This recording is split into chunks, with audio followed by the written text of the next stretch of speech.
एक माँ के रूप में मैं आपसे ये कहूँगी कि अपने अंदर छिपी हुई आत्मा की शक्ति को जगा करके इस जड़ तत्व के ऊपर आप आ जाए। इस जड़ तत्व को अगर आपको वास्तविक इसका आनंद उठाना है तो इसके खोपड़ी पे सवार हो जाए। जैसे समझ लीजिए ये सुंदराबाई हॉल है, ये मेरा नहीं है, न मैंने बनवाया है, नहीं इसके किसी रजिस्ट्रेशन से मेरा मतलब है, ना ये किसकी प्रॉपर्टी है उससे मेरा मतलब है, लेकिन इसका मज़ा मैं उठा रही हूँ, चाहे इसके ओनर ने कभी इसका मज़ा नहीं उठाया।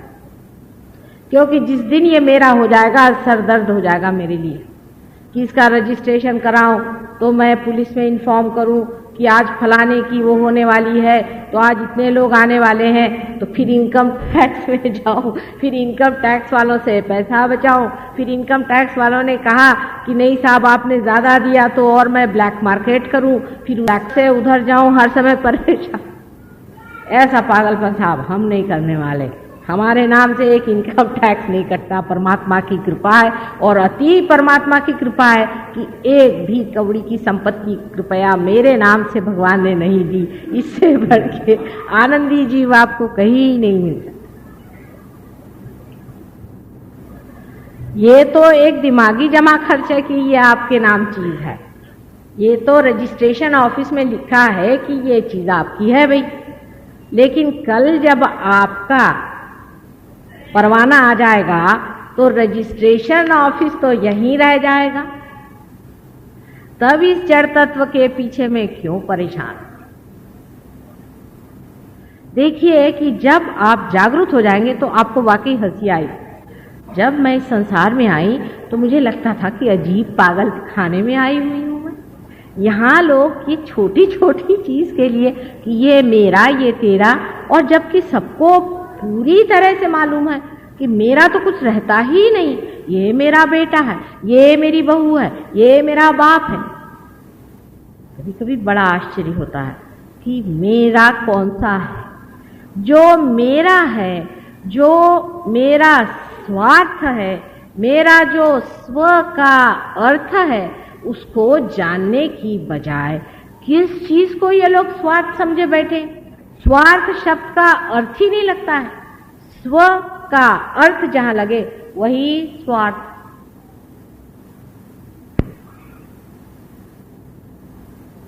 तो किस लिए मनुष्य इस तरह से परेशान है कि ये मेरी चीज है, ये उसकी चीज है, ये उसका लेना, ये उसका देना। इस चक्करबाजी में जब वो फंस गया, ये फंसा लिया उसने अपने को, कोई भगवान ने नहीं उसको फंसाया था। हाँ, उसको कुछ नहीं आप कह सकते कि परमात्मा ने आपको इसमें फंसाया, नहीं। आप ही सोचिए क्या परमात्मा ऐसी बेवकूफी में आपको फंसाए। ये जड़ तत्व है, ये आपके ऊपर रूल कर रहा है। आप बड़े बुद्धिमान बनते हैं और बड़े अक्लमंद बनते हैं, आपने बड़े बड़ी किताबें पढ़ी, आप बहुत बड़े पंडित हैं। मैं तो सोचती हूँ कि कोई जानवर भी इस तरह से किसी जड़ तत्व की परवाह नहीं करता। छोटे बच्चों को देखिए, खिलौने खेलते हैं, कभी घरौंदे बनाते हैं, कभी शिवाजी महाराज बनाते हैं, कभी वो बड़े बड़े घर बनाते हैं, फिर एक ठोकर मार के खड़े हो जाते हैं, दूसरा खेल खेलने लग जाते हैं। आप लोग जो इतने बड़े हो गए हैं, इतने प्रगल्भ होकर के इतना बड़ा दिमाग हो गया है, उसके अंदर कौन सी बड़ी भारी आपने अकल सीखी कि आपने इकोनॉमिक्स निकाल दिया।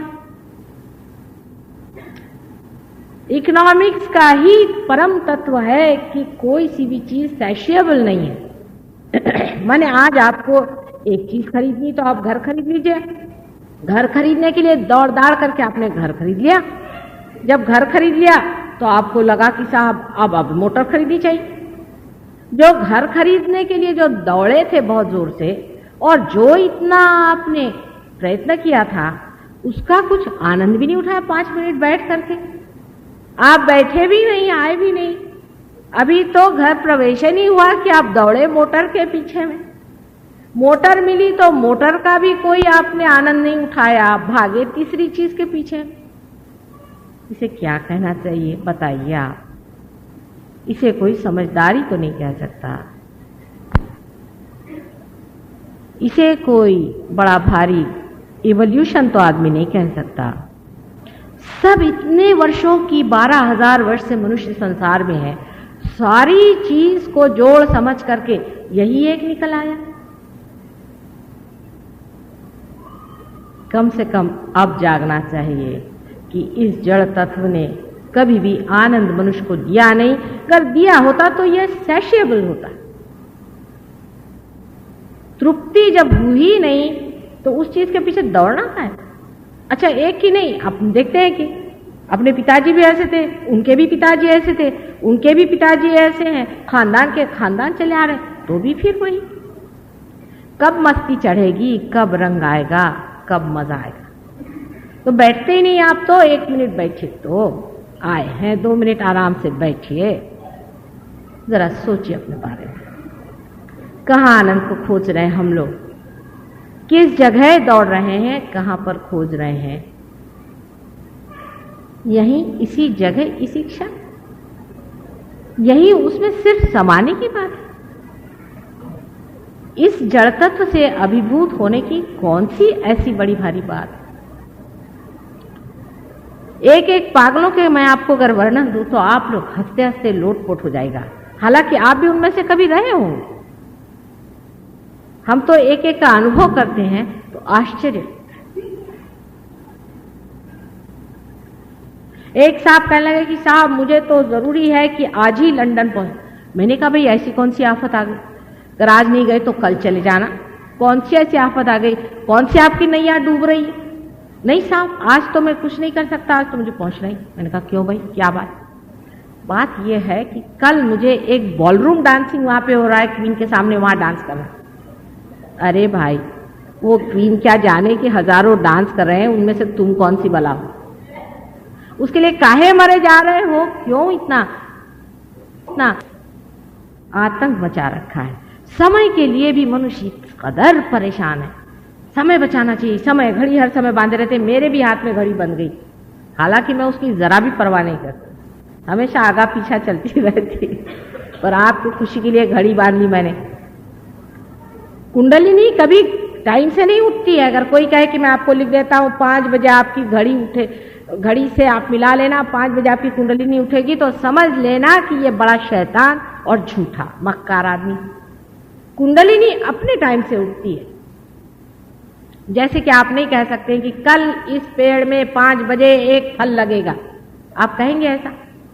आप कह सकते हैं कोई भी कि कल 5 बजे इस पेड़ में इतने बजे बराबर एक फल निकल आएगा या एक फूल निकल आएगा?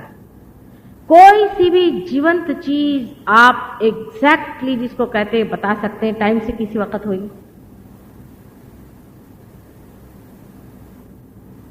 जब सभी कुछ अपने हिसाब से चल रहा है तो हम भी क्यों ना उसके हिसाब में अपना हिसाब मिला लें।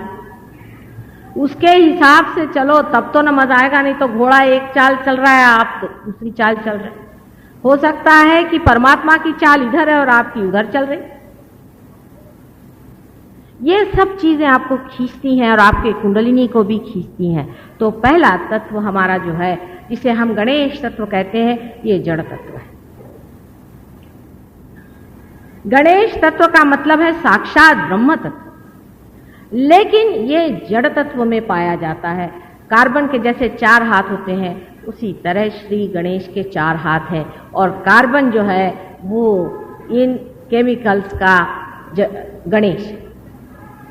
कार्बन के आए बगैर कोई सी भी चीज जीव की उसमें आ नहीं सकती। माने जितने भी चीजों में जीव आया हो उसमें कार्बन का होना जरूरी होता है, और इसीलिए कार्बन ही सारे केमिकल्स में गणेश तत्व की तरह से बराबर बीचों में टेट्रावेलेंट 4 वैलेंसी वाला होता है। अब अगर मैं किसी केमिस्ट्री वाले से यह कहूं कि कार्बन जो है ये गणेश तत्व से संपादित है, माने पूर्णतः संतोष में है, वो चाहे तो 4 को ले ले, 4 को दे दे, क्योंकि 8 ही हो सकते हैं इसलिए। तो लोग कहेंगे कि माता जी कहां की बात कहां करें, क्योंकि आपने इसे देखा नहीं है, आपने इसे जाना नहीं है, आपने इसे सुना नहीं है। इसलिए आप ये सोच रहे हैं कि कार्बन का और गणेश जी का क्या संबंध हो सकता है। गणेश तत्व मैंने कल कहा था कि अबोधिता का तत्व है, जो मूलाधार चक्र जो सबसे नीचे में स्थित है उससे संबंधित है। और मूलाधार चक्र उसे कहते हैं जो के बिल्कुल ही सारे ही सृष्टि का आधार वो गणेश तत्व। अब देखिए गणेश जी, बहुत से अंग्रेज तो हंसते हैं गणेश जी की ये क्या सूंड निकाली हुई है।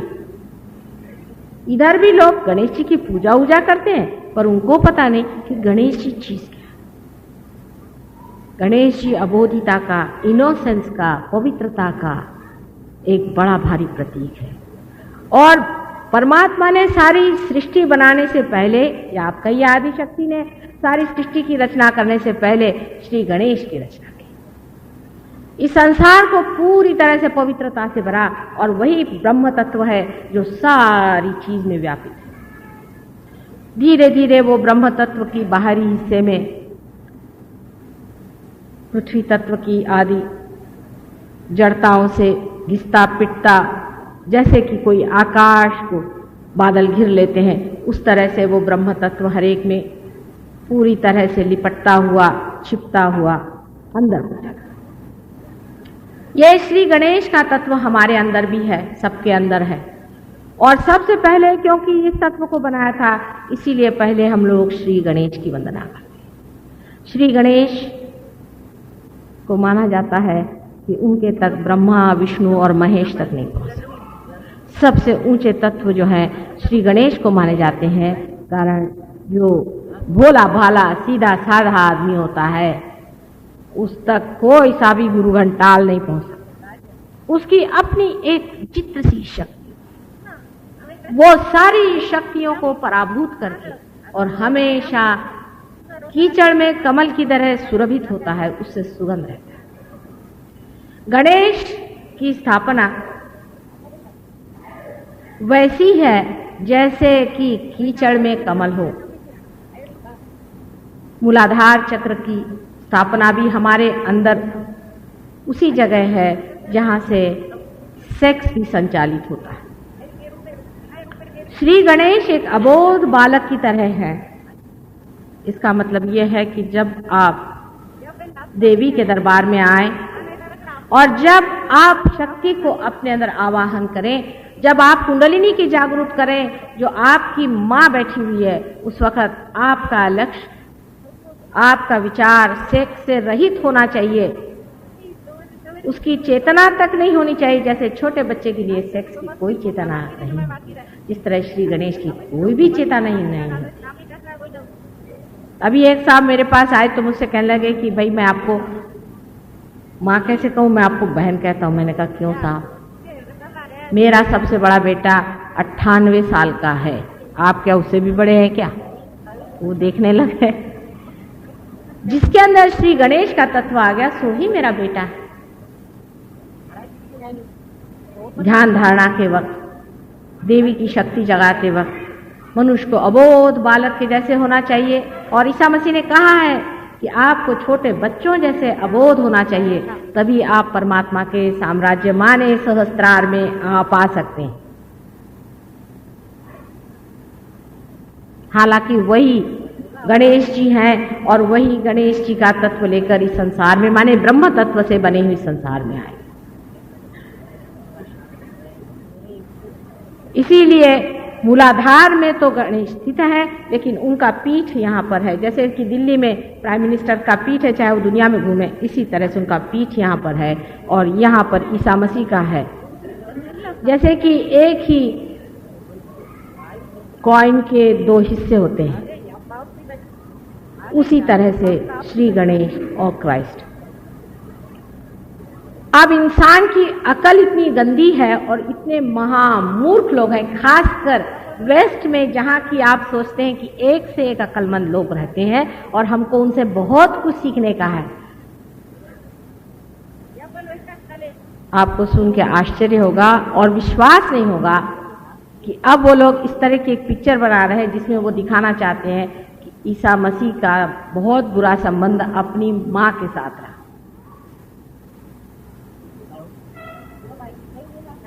इन लोगों से, इन गधों से क्या सीखने का है हमको? इन्होंने इनकी माँ ही नहीं देखी, ये क्या जानेंगे ईसा मसीह की माँ को? हमारे देश के लोग इस चीज को समझ नहीं सकते। इसीलिए ये पुण्य भूमि है, ये योग भूमि है, ये बहुत बड़ी महान यज्ञ भूमि है। ऐसे गधे यहाँ पनप ही नहीं सकते। इस तरह के गधे लोग मैंने यहाँ कोई नहीं देखे। कोई होंगे एकाध कहीं पर ऐसे घूम रहे होंगे, आपने देखे हो तो बताइए। जो इस तरह की क्या बात कहें, इस तरह की बात उन देशों में होता है और उन देशों से सीखने की कोई भी जरूरत नहीं। अब जो लोग कहते हैं कि कुंडलिनी सेक्स से उठती, वो उसी तरह के पापी और अत्यंत दुष्ट महाराक्षस लोग हैं और ऐसे लोगों को ठोकरों से उड़ाना चाहिए, हालांकि वो अपनी गति नरक में बना रहे हैं।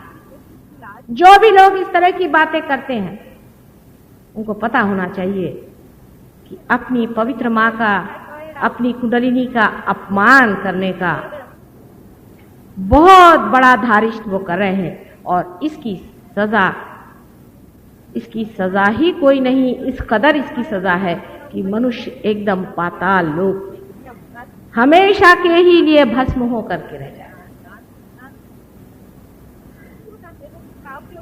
अपने इस बंबई शहर में ही ऐसे बहुत से हैं जो गले में माला लटका के घूम रहे हैं और इस बात की गवाही दे रहे हैं। हमें शर्म आना चाहिए। और इस तरह की गंदी बातें जो आदमी करता है उसके यहाँ हजारों के तादाद में लोग जाते हैं। हमें शर्म आना चाहिए कि हम इस बंबई में रह रहे हैं। रोज समुद्र स्नान करने से भी इसका पाप नहीं जा सकता। ऐसी गंदी बातें सुनने के लिए हमें अपने कान बंद कर देने। इतनी अपवित्रता हो गई, लोग पूछते हैं कि माँ कितनी खराबी आई है, ये दुर्दशा आ रही, तो क्या आपके गले में हार पहनाए जाए? आपकी आरती उतारी जाए? जबकि आप अपनी मां की भी पवित्रता को नहीं समझ पाते। ऐसे लोगों के लिए क्या किया? इस तरह की बातें करने वाले लोग इस बंबई शहर में अनेक। पवित्रता ये जीवन की सबसे पहली चीज है। गुरु लोगों का क्या है?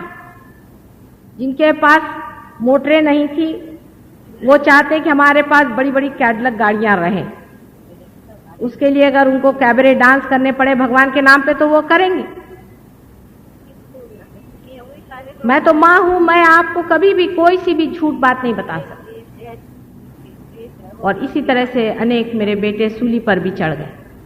मैं सच बात आपसे आज बता देना चाहती हूँ कि जो आदमी इस तरह के विचार रखता है वो कभी भी परमात्मा के साम्राज्य में नहीं जा सकता। मनुष्य को अत्यंत उच्च विचार रखने चाहिए। कम से कम अपने अंदर पवित्रता रखनी चाहिए। जिसको अपनी माँ के प्रति भी पवित्रता नहीं है, ऐसा आदमी संसार में कुछ भी नहीं पा सकता। लेकिन लोगों को ऐसे गुरु अच्छे लगते हैं जो कहे अच्छा भैया तू जो भी करना है कर, पर सिधर दे। पैसा देना बहुत आसान है, आपने पैसा दे दिया, आप आराम से बैठो। ये पहला तत्व मूलाधार चक्र का है जो बहुत ही ज्यादा खराब हो चुका है।